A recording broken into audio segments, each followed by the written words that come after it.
مشو محبوس ارکان و تبایه، بر اون آی و نظر کن در ثنایه.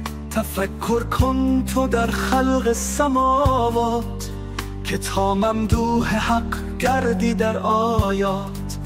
ببین یک که تا خود عرش اعظم، چگونه شد محیط هر دو عالم. چرا کردند نامش عرش رحمان، چه نسبت دارد او با قلب انسان. چرا در جنبشاند این هر دو مادام، که یک لحظه نمیگیرند آرام.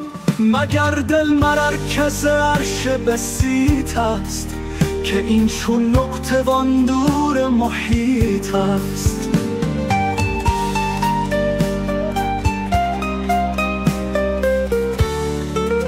براید در شبان روزی کم و بیش، سراپای تو عرش ای مرد درویش. ز او در جنبش اجسام مدور، چرا گشتند یک نیک بنگر.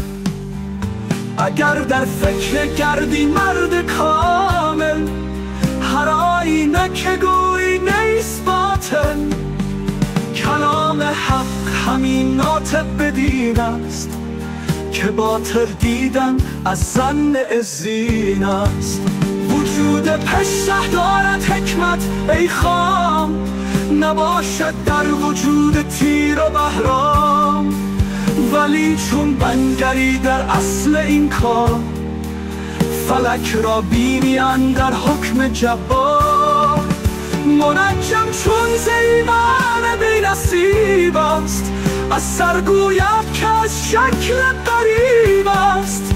نمی‌بیند اگر که چرخ اخضر، به حکم امر حق گشته مسخر.